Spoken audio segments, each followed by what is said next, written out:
Magluto naman tayo ngayon ng chicken adobo. Kaya lang, yung adobo natin, lagyan natin ng gulay.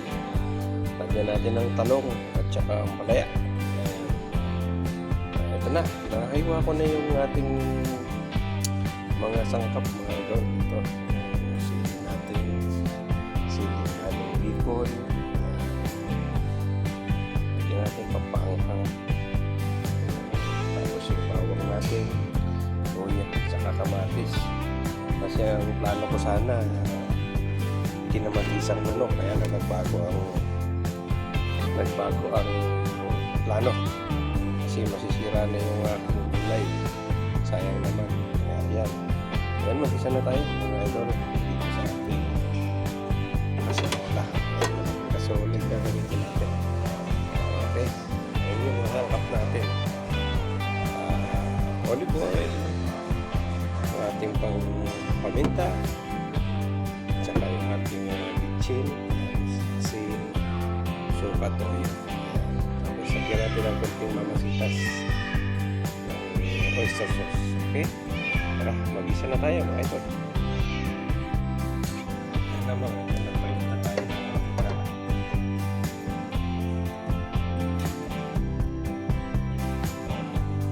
Yan na, mainit na yung ating mantika. Lagyan na natin yung ating bawang.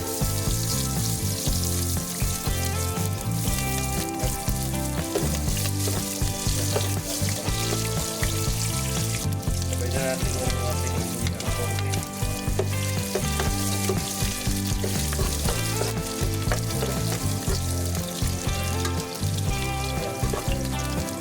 Ating sibuyas, lagyan natin ng peraso.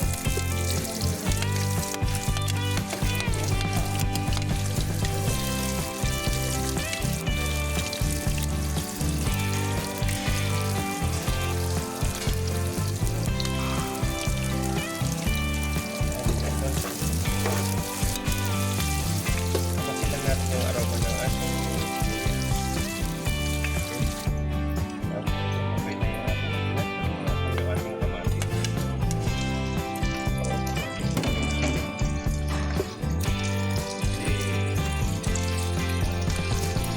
sana sa kamatis, kapasitan yung sana. Walang pag-imitata. Tangunin natin yung kamatis. Madurog. Durugin natin kasi yung kamatis.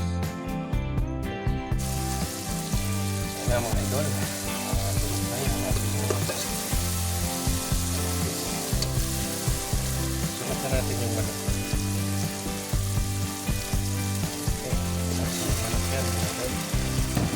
Kaya lang, yung ano lang, 900 grams.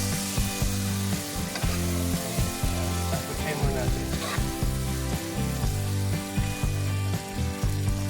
Okay.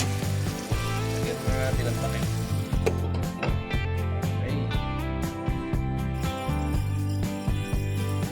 Kaya mga idol, lagyan na natin ang paminta. Pamintang ito. Tapos ilagay na natin yung ating talong.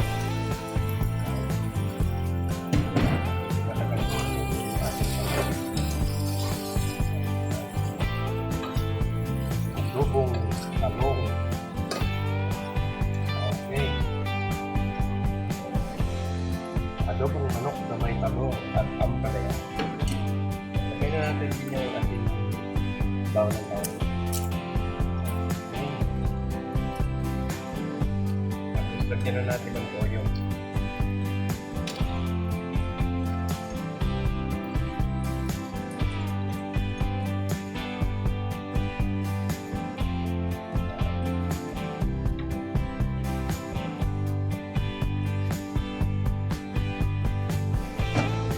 Lagyan na rin natin ng suka.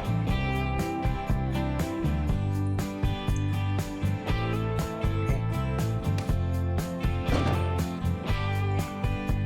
Tapos lagyan na rin natin ng oyster sauce.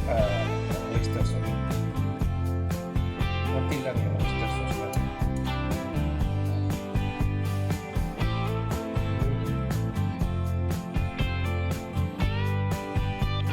Muna.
natin timplahan pag kumulo na siya ng gusto.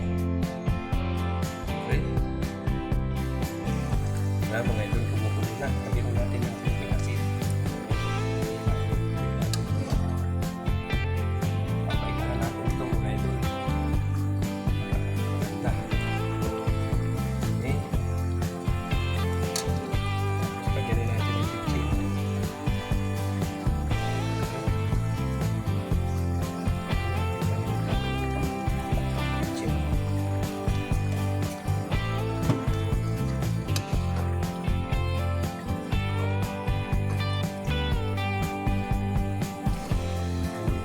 Paigahan lang natin yan. Paggamit yung gamit ng maiga, saka natin ilalagay yung isang piraso natin ang palaya. Okay? Yan nga mga idol, malapit ng maiga. Ating pork adobo na may talong at ampalaya.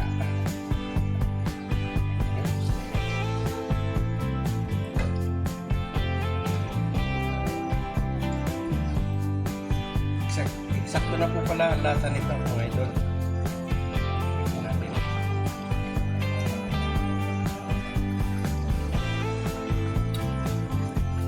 Ay, isa po yung lasa.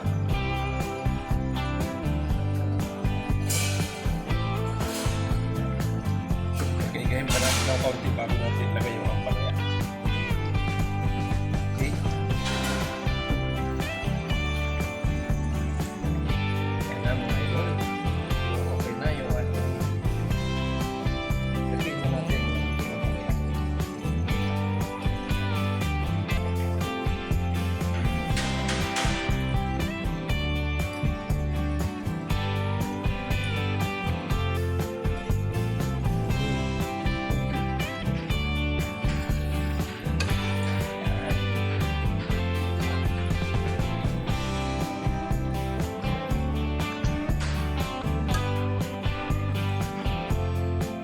Oras lang po ito.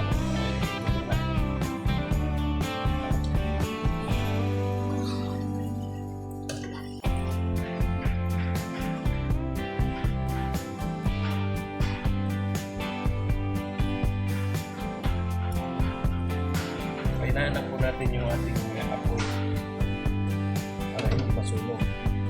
Saka natin tatakpan kasi lulutuin lang natin yung palaya. Okay? Yan na mga idol, luto na yung ating lagay na isang piraso ng palaya. Yan. Yan, patayin po natin ang ating kalan. Tutuloy na po tayo sa ating kitchen, sa ating kwarto. Okay?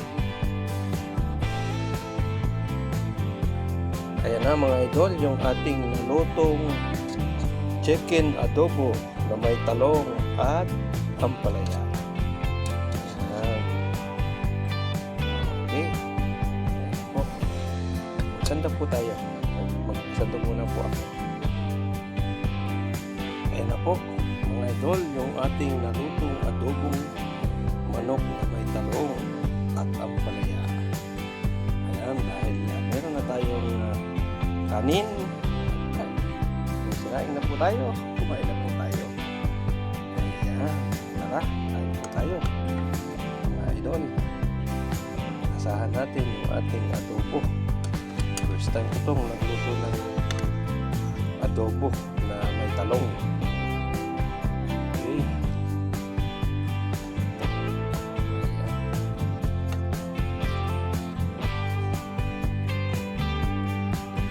Ayan. Tayo. Subo.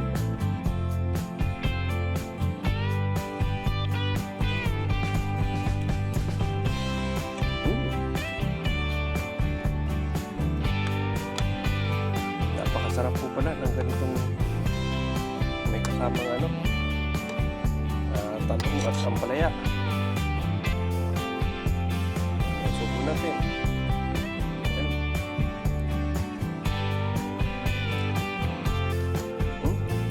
po ang lasa. Hanggang dito na lang. At maraming salamat sa inyong suporta sa aking YouTube channel. Bye-bye. God bless.